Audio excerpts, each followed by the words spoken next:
믿음 안에서 사는 삶. 믿음 안에서 사는 삶.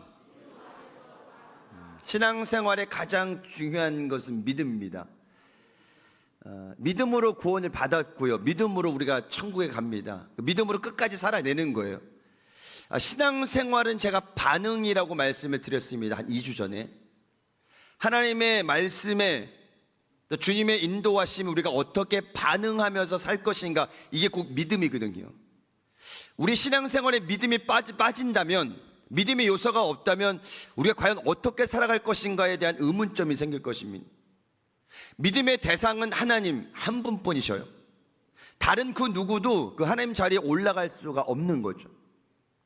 그래서 성경에 가장 중요한 이 약속의 말씀들이 들어가 있는데, 이 성경의 가장 핵심적인, 계속 강조하고 있는 것이 무엇이냐, 바로 예수 그리스도입니다. 아멘. 창세기 1장 1절부터 계시록까지 계속적으로 귀결되고 있는 그 한 인물이 누구냐, 바로 예수님이라는 거죠. 그런데 많은 이단들이 그 예수님 자리에 올라가 있어요. 그래서 자기가 보혜사니, 성령님이니, 재림주니, 그렇게 이야기하고 있습니다.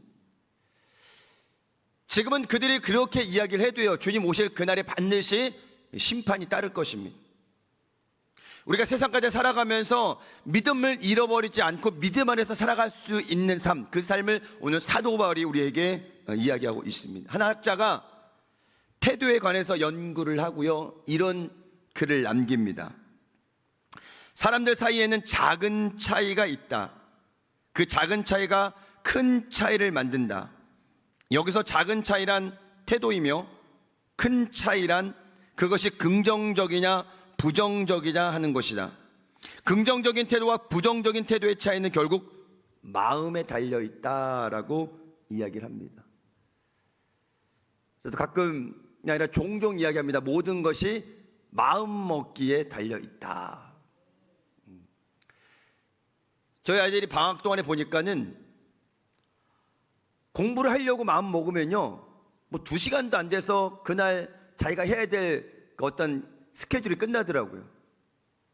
마음을 잡지 못하니까 아침부터 책상에 앉아있지만 저녁 9시까지 안 끝나더라고요.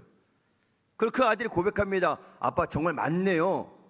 하려고 마음 먹으니까 2시간 안에 끝나고, 안 하려고 하니까 밤 9시가 돼도 그 2시간도 안 되는 공부의 분량이 끝나지 않는다고 이야기합니다.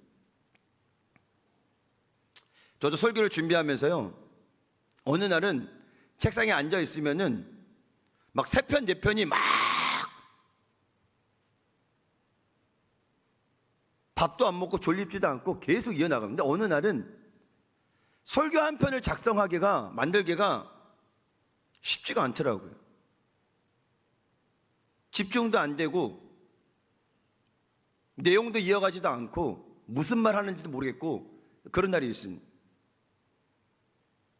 여러분, 신앙생활은 마음먹기에 달려있어요.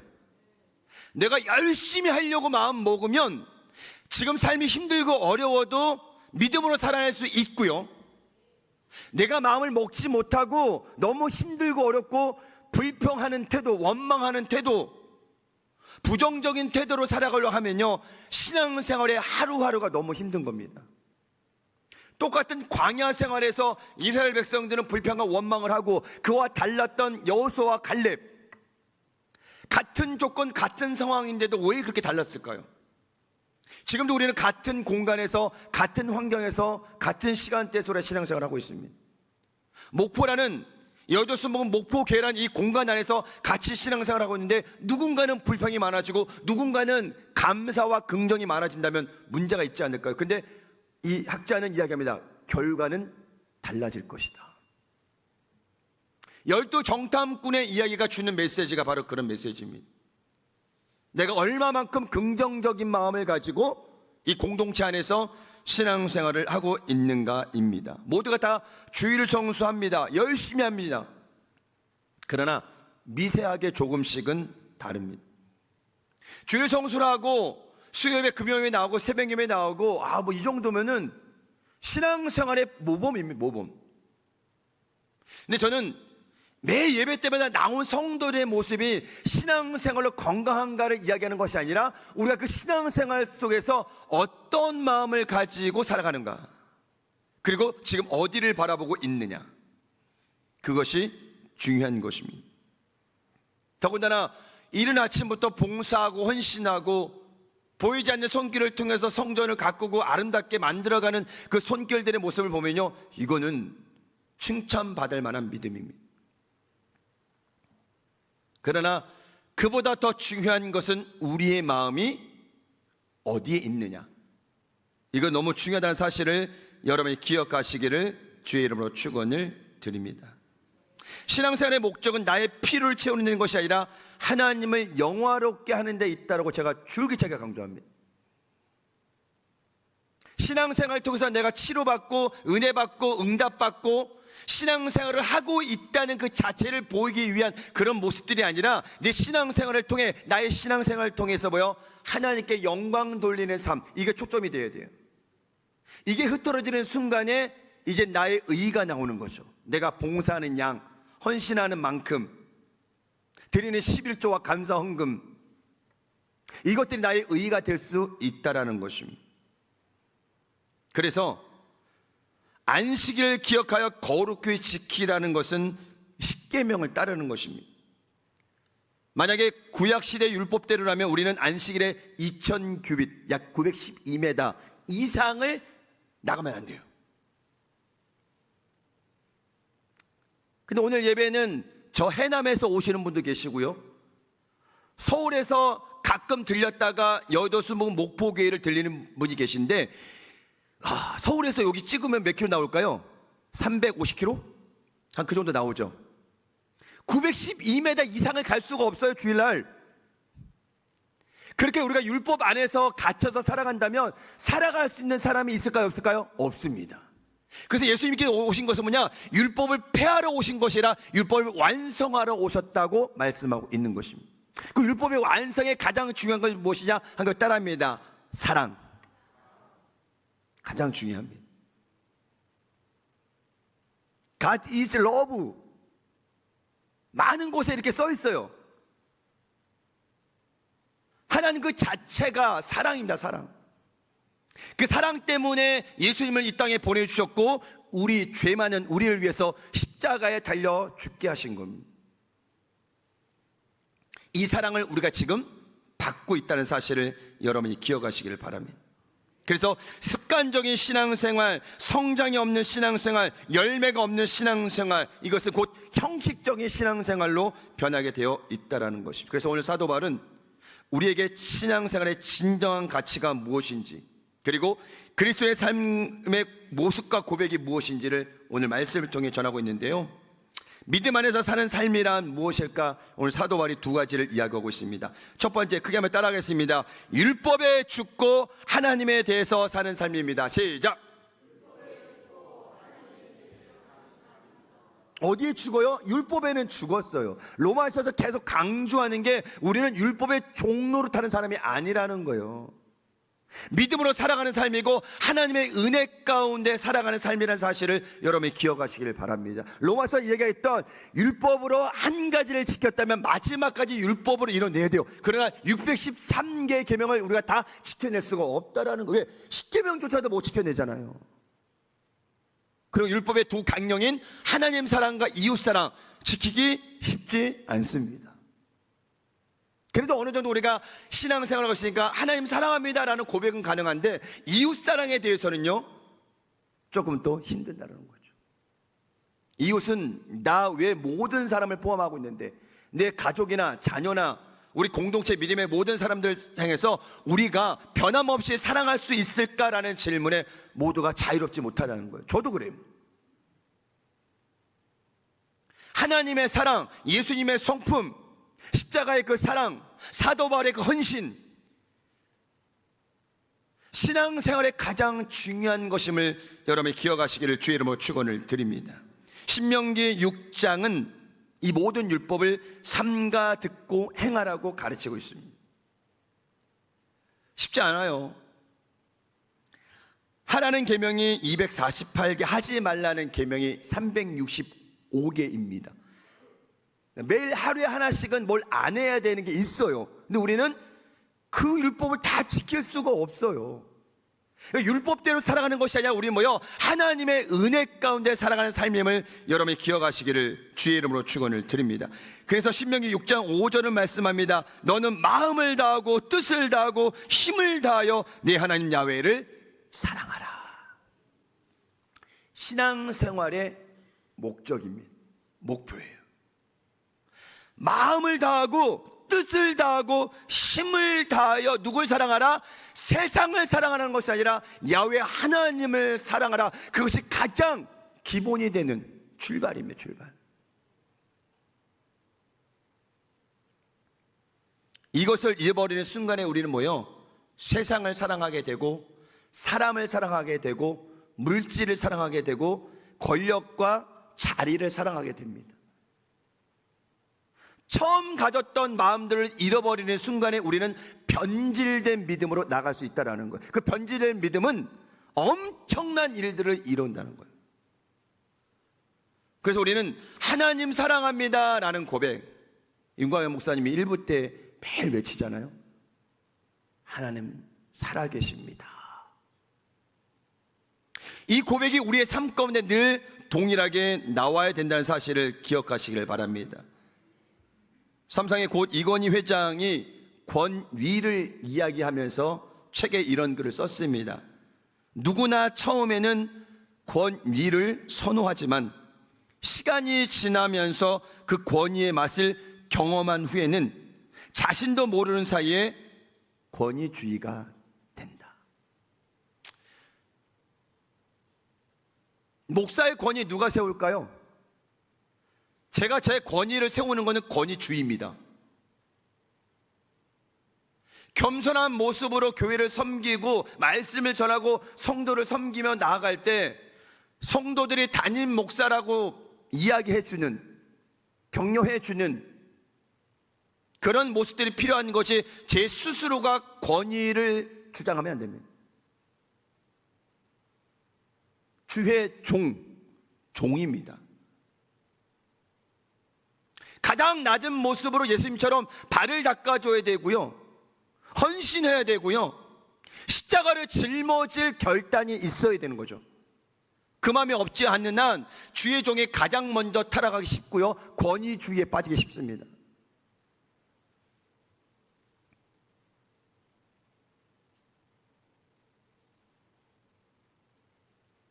그래서 우리는 예수님의 성품을 닮아갈 수 있는, 그러기 위해서는 율법에 죽고 하나님에 대해서 살아갈 수 있는, 믿음 안에서 살아갈 수 있는 믿음의 결단이 있어야 되는 사실을 여러분이 기억하시기를 주의 이름으로 축원을 드립니다.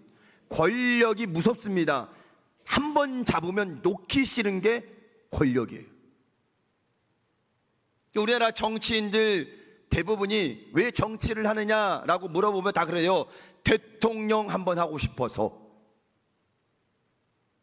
그 대통령이 가지고 있는 권력이 얼마나 어마어마해요.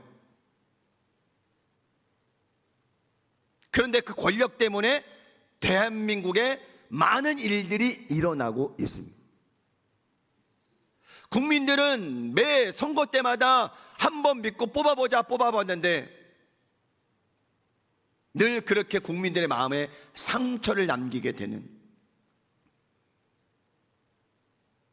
우리는 세상이 추구하는 것만큼 세상을 향해 나아가면 안 돼요.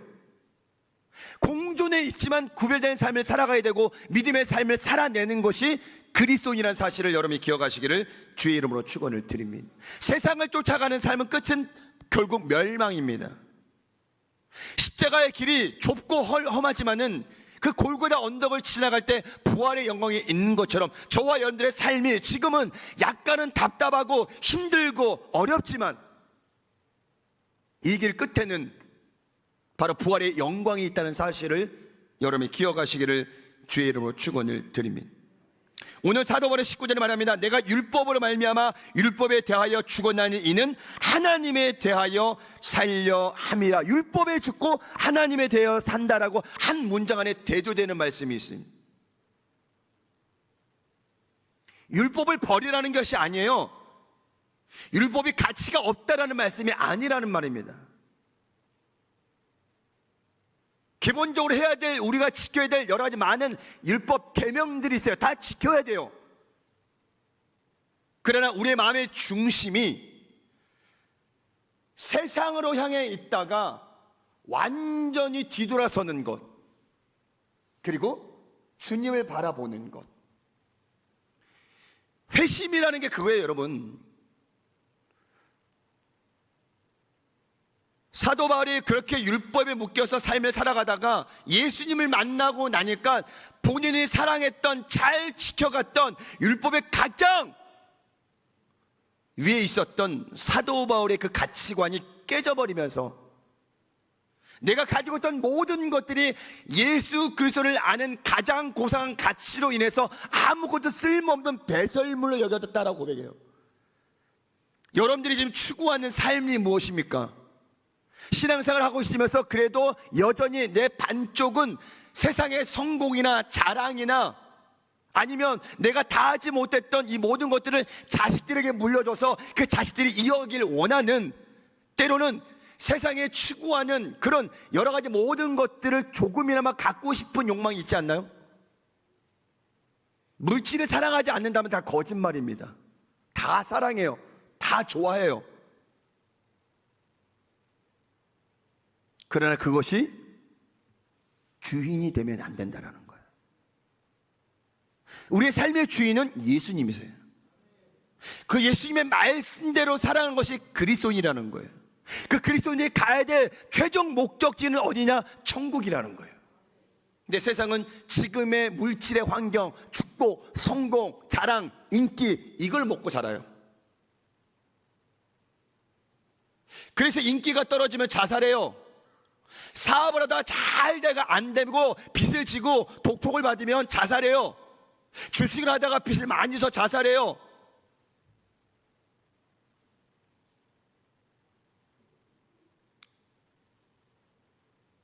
김요일날 김지현 약사가 아직은 대한민국이 그래도 마약의 청정국가라고 이야기를 했는데 그래프를 보여주면서 이 도표를 요 초입에 있다고, 초입에서 넘어가는 그 단계에 있다고 딱 지목하더라고요.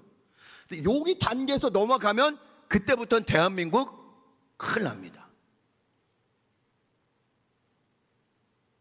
지금도 많은 곳에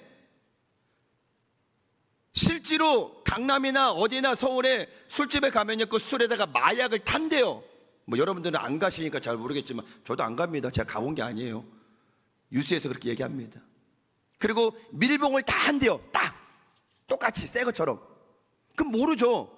근데 처음 먹었을 때는 마약인지를 모른대요. 왜? 너무 미미하게 타니까. 근데 이 약간의 맛이 술하고 섞이면서 먹는 순간에 우리가 한다. 그 사람들이 즐겨 먹던 술의 어떤 그 맛하고 약간은 다른 기분이, 그게 약간의 중독이 되면서 조금 더, 그래서 리스트를 체크해 놓고요. 만약에 매달 며칠 김태선이 왔어요. 2달 있다 갔어요. 그러면 이거보다 조금 더 진한 농도의 마약이 들어가 있는 술을 준대요. 왜? 이거 맛을 보면은 왜 이렇게 밋밋해, 그런데요. 그래서 그 사람의 일정을 다 놓고 주기를 보고 2달에 한 번씩 오면 2달에 한 번씩 농도를 높인다라는 거예요, 마약에. 그럼 어떻게 되겠어요? 나중에는 술을 먹는 게 아니라 마약을 먹는 거, 마약을. 그럼 이제 중독이 되는 거예요, 이미 몸이.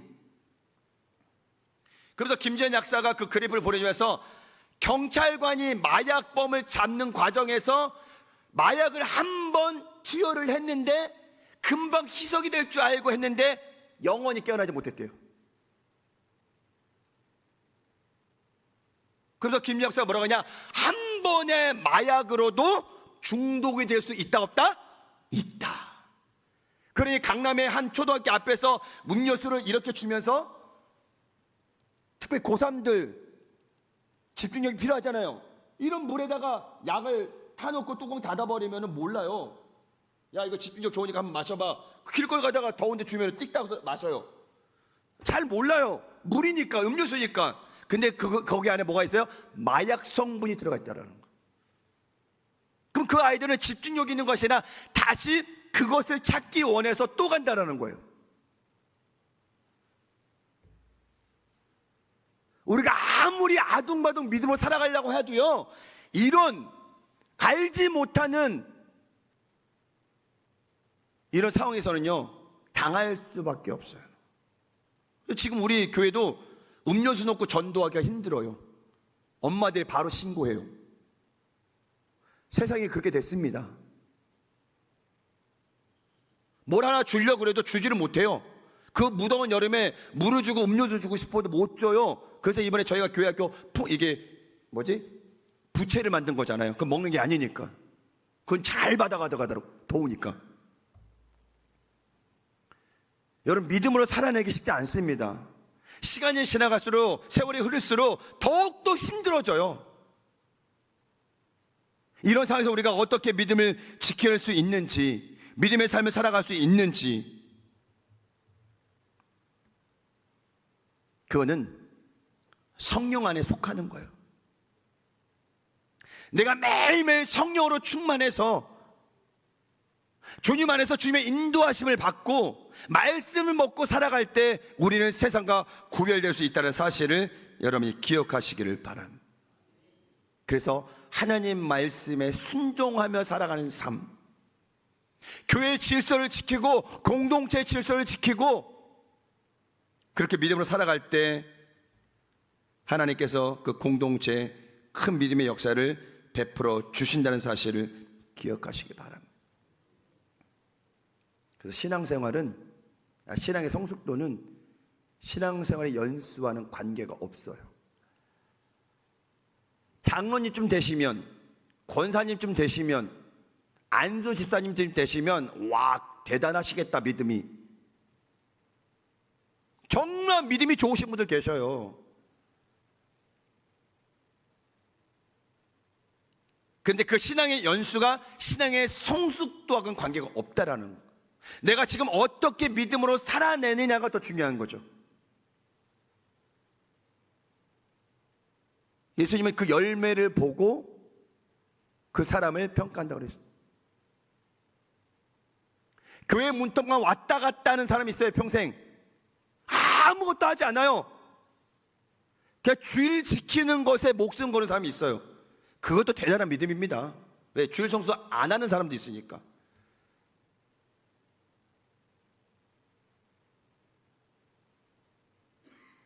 십일조를 드리고 감사헌금을 드리고 주일 헌금을 드리는 것, 때로는 내 사정이 힘들고 어려워지면 못 드릴 수 있어요. 그러나 그리스도인으로서 해야 될 그 사명이 있다면, 의무가 있다면, 책임이 있다면 기꺼이 해야 되는 거죠. 그게 바로 믿음으로 살아내는 삶이라는 것입니다.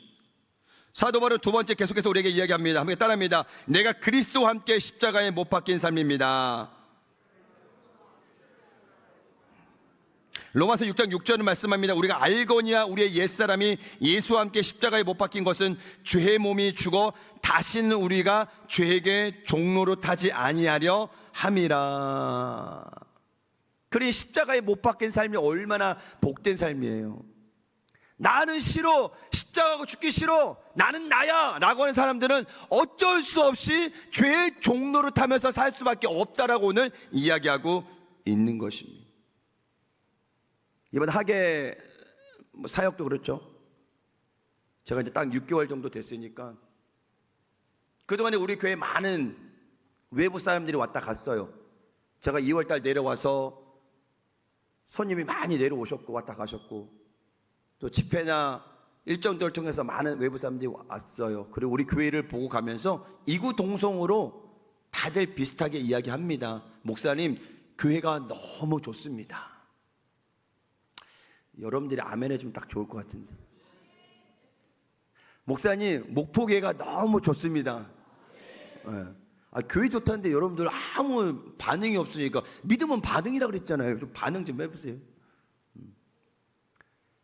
본인들은, 저도 여기 목포교회를 안 와봤기 때문에 그냥 지교회라고 했을 때 목포교회 상상만 했어요. 제가 뭐 인터넷 들어가지 않았으니까. 목포교회? 아니면 포항교회? 아니면 창원교회? 어떻게 생겼을까? 이 정도만 생각하고 그냥 목포라 보니까 시골, 아우 그러면 옛날 뭐 이런 정도의 상상. 그러니까 그분들도 다 저와 비슷하게 생각한 거예요. 아마 거기 가면은 옛날 뭐 80년대 시골 교회 분위기 날 거야. 근데 우리 교회 오더니 다들 깜짝 놀라고 올라가셨어요. 목포에 있지만 마치 서울의 한 교회로 온 것처럼,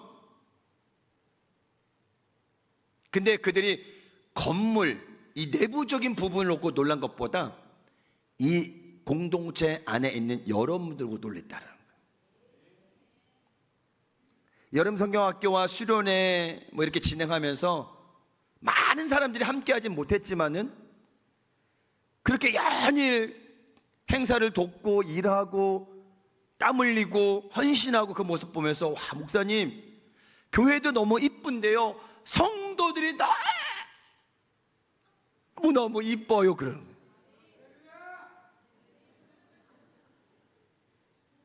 어디서 할렐루야 그랬는데 잘 모르겠어요.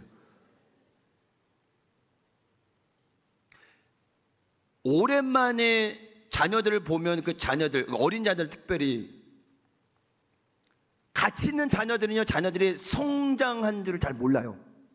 근데 누가 알아요? 오랜만에 본 할아버지 할머니가 어머나 우리 민준이 많이 컸네 그래요. 근데 제가 딱 보면 그대로거든요. 살만 찐 거 빼고는. 근데 키도 크고 뭐 다 컸다 그래요. 제가 6개월 여기 있는 동안에 목포에 젖어들었는지 여러분들이 얼마나 성장했는지 잘 모르겠어요. 저도 같이 있으니까. 근데 외부에서 본 사람들이 뭐라냐? 와우, 목포 성도들 대단합니다 그래요.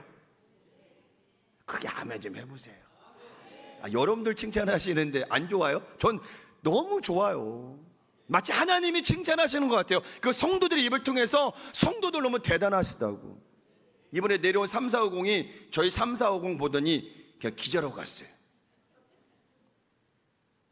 저와 함께한 마포일 3450은 인원이 많아요. 40명, 50명, 60명, 70명 이렇게 모여요. 예배 때. 행사 잘 해내요. 저 따라서. 근데 뒤져보면 반주자가 없어서 너무 귀해. 기타 치는 사람이 한 사람이 없어. 찬양 인도를 막 잘 해내는 사람이 그 한 사람이 없어. 그래서 이렇게 아쉬웠어요. 그래서 제가 내려오기 전에 장로님께 부탁드려, 장로님 저희 피아노 반주자 한 사람하고 싱어 한 사람은 좀 레슨을 받게 해주세요라고 했다가 진행하지 못한 채 발령받고 내려왔죠. 근데 여전히 6개월이 됐는데 이번에 보니까는 찬양 인도 좀 하라 그러니까는 막 다 빼더라고요. 꽁지 빼고. 저희는요, 찬양 인도 하라 그러면 다 해내요. 얼마나 잘하는지. 반주자가 풍성해요. 다 올라갔는데 마지막에 또 보란 자매가 남아갖고 아침 예배, 폐 예배를 해주는데 너무 감사하더라고. 나는 다 나가서 엉덩이 열었더니 보란 자매가 딱 있더라고. 이렇게, 목사님 패드만 주시면 제가 다 하겠습니다. 그랬더니 다 해내더라고요. 얼마나 감사한지. 다 갔는데도 또 있어 반주자가. 그래서 뭐까지 비교하는지 아세요? 목사님 3450 맞춘 티가 우리 대하고 퀄리티가 너무 달라요. 별걸 다 비교를 해요. 자기들은 싸구려 10,000원짜리 맞추고 내려왔대요. 이번에 내려올 때 자기 티로. 근데 저희는 20주년 때 이번에 찬양팀 같이 하면서 좀 좋은 걸로 하자라는 한 성도님의 강력한 추천이 있어가지고 진행했는데, 어이구 티가 너무 좋아요. 빨아도 줄지도 않고요. 매일 입어도 새 거 같아요. 근데 그거 보더니 질을 만져보더니 여기는 늘어나면 회복이 안 된대, 티가. 우리 거는 땡겨놓으면 다시 원상복귀 돼갖고 이 차이가 있잖아요. 그것도 그렇지, 또 340이 연령대가 우리가 더 낮다라는 거예요. 실제로 낮아요. 저희가 340이 거기는 막 높은데. 근데 더 뭐라고 하는지 아세요? 자기들보다 340이 더 이쁘대요. 아주 아멘 좀 해보세요. 네. 이쁘고 옷도 이쁘고 찬양도 잘하고 우리 김총화 집사님이 특송을 불렀는데 다들 놀래가지고 막 아니 이곳에 이런 귀한 일꾼들이 와 찬양의 그 저기에 다들 매료가 돼가지고요 올라가서도 계속 그 소리밖에 안 들린대요. 이쯤 되면 이렇게 박수 한번 나면 딱 좋은데 그죠?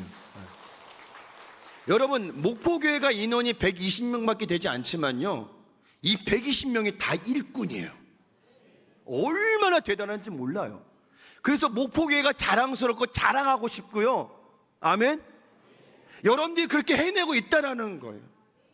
그것을 지금 하나님께서 보고 계신다라는 거예요. 야 힘들고 어려운데 아무도 알아주지 않지만 저 주방에서 저 교통봉사로 저 헌신자로 저 청소로 저렇게 헌신하고 있구나 너무 고맙다라고 주님께서 마음에 그 사람을 기억하고 계신다라는 거예요.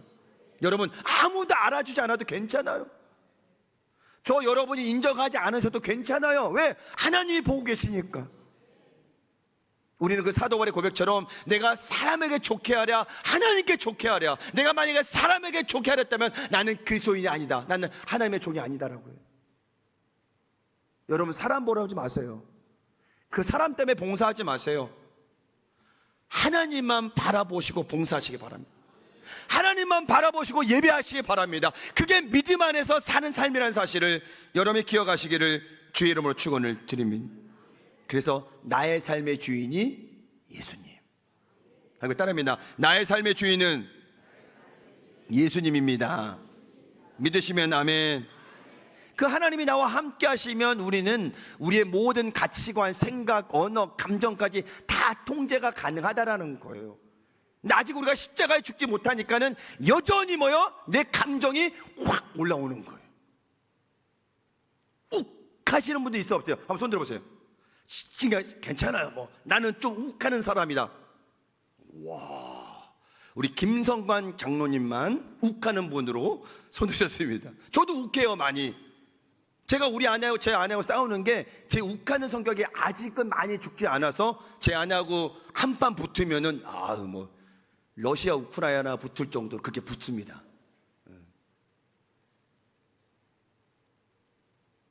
근데 여러분 그것도 마음먹기에 달려있어요.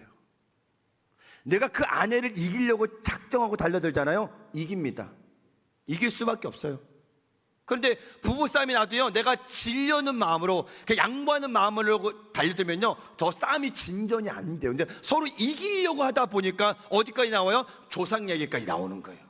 아니 부부싸움에서 조상 얘기까지 나와요. 그냥 부부싸움에서 끝나야지. 수원중앙침례교회 공명진 목사님 계셔요. 아시나요? 말씀 참 잘 하시는 목사님이신데 그 목사님이 그런 얘기 하십니다. 찔러보면 그 사람의 인격과 성품이 나온다. 한번 찔러보세요. 옆 사람 시작. 우와, 찔렀는데 아무 반응이 없어. 여러분들 대단하신 분들이에요. 만약 저를 찔렀다면 저는 바로 그냥 욱 갔을 거예요 아마. 근데 그 목사님의 말씀이 맞더라고요. 그냥 딱 보기에는 다 거룩해 보이고 착해 보이고 정말 다 인자해 보여. 그런데 한번 딱 그 사람의 성격을 건드리면요 그 사람의 진짜가 올라와요.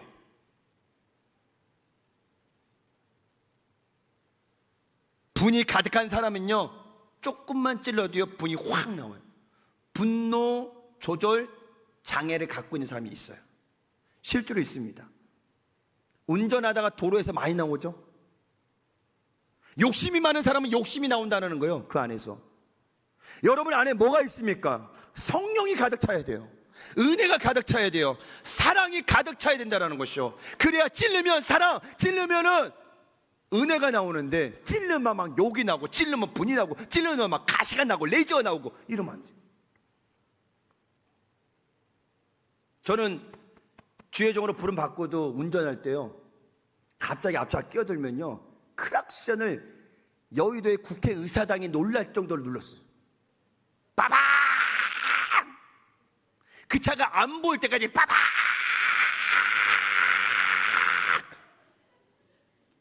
그 차는 없어졌는데 다른 차들이 놀래. 저 차 혼자 뭐 하는 거야? 왜 빠방거려 혼자 아무도 없는데? 이럴 정도로. 심할 때는 창문을 내리고 러시아의 시베리아를 찾았어요.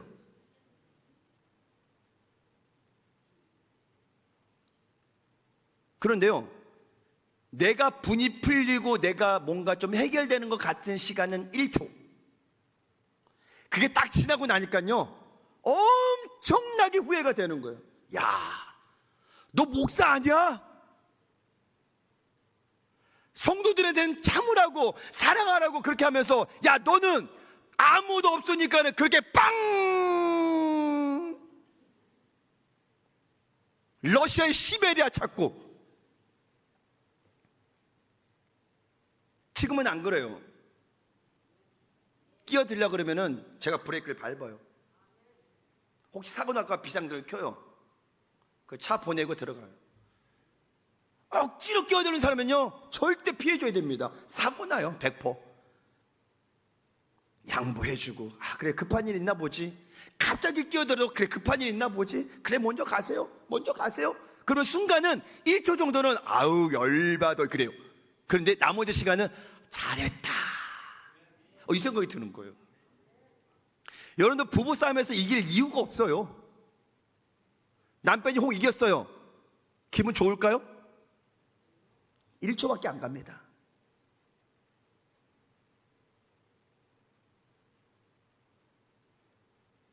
지세요.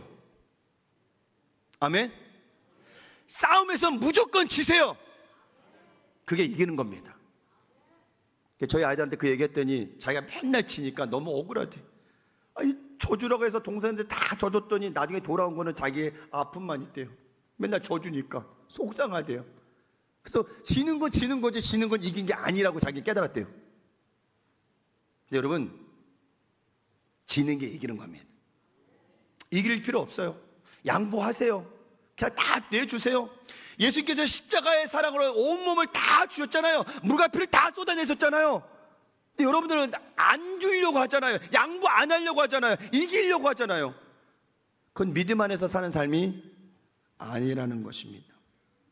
사랑하고 용서하고 인내하고 온유하며 썩내지 않고 모든 것을 참으며 모든 것을 믿으며 모든 것을 바라고 모든 것을 견디는 게 사랑이라고 고린도전서 13장은 이야기하고 있다라는 것입니다. 그래서 마가복음 8장 34절은 이렇게 말씀하고 있습니다. 우리 크게 한번 함께 읽어볼까요? 시작. 무리와 제자들을 불러 이르시되 아무든지 나를 따라오려거든 자기를 부인하고 자기 십자가를 지고 나를 쫓을 것이다. 우리는 예수님을 따라가는 제자들이에요. 그분을 닮아가야 돼요. 그분이 하셨던 모든 것들 똑같이는 할 수는 없지만은 그렇게 닮아가야 된다는 거예요. 그러기 위해서 믿음 안에 거해야 되고 믿음 안에 삶을 살아내야 돼요. 그래야 조금이나마 예수님의 성품을 따라갈 수 있다는 거죠. 오늘 그것을 사도 바울이 우리에게 강조하고 있는 것입니다. 기독교는 내가 죽고 공동체를 살리는 거예요. 아멘. 여러분들 야구 아세요? 야구의 희생펀트 아세요? 희생펀트? 얼굴이 나는 말씀과 기도입니다, 목사님. 그러니까 뉴스와 텔레비와 야구는 목사만 보는 거예요. 성도들은 기도와 말씀으로. 야구의 희생펀트가 있어요. 1루 주자가 나가 있으면 1루 주자를 안전하게 2루까지 보내기 위해서 자기가 번트를 해서 자기는 죽고 1루 주자를 2루에 안전하게 보내는 게 희생번트인데, 유일하게 야구에서 희생번트가 가장 아름다워요. 그게 주는 메시지가 뭐예요? 자기는 죽고 남은 살리는 거예요. 근데 우리는 이 믿음의 공동체 안에 살아가면서 나는 살고 남은 죽이는 삶, 우리 교회는 없습니다.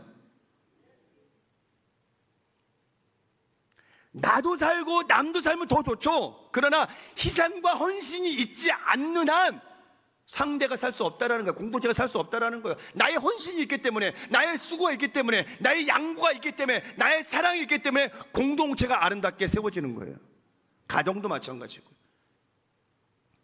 여러분들 날마다 안타나 홈런 치지 마시고요, 희생펀트 치시기 바랍니다. 아멘.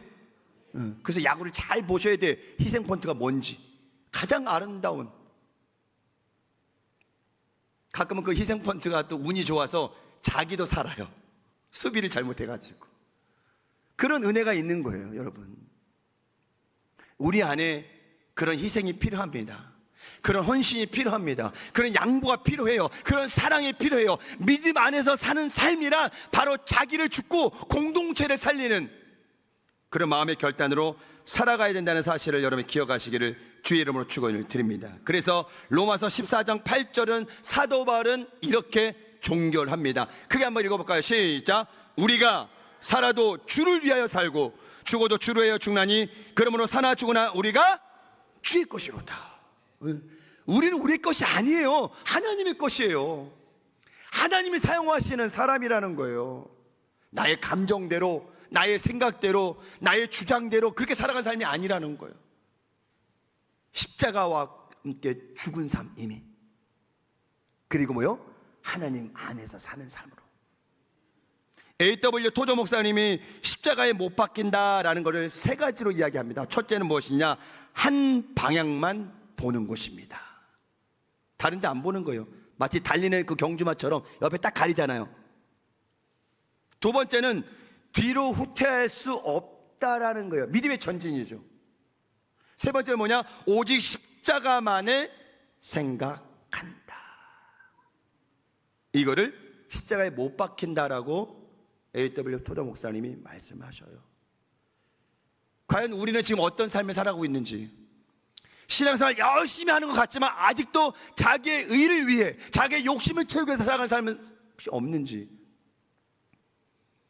다시 한번 십자가 바라보고 십자가 우리에게 주는 의미, 그 영적인 의미를 잘 새겨서 여러분 삶에 믿음으로 승리하는 삶이 되시기를 주의 이름으로 축원을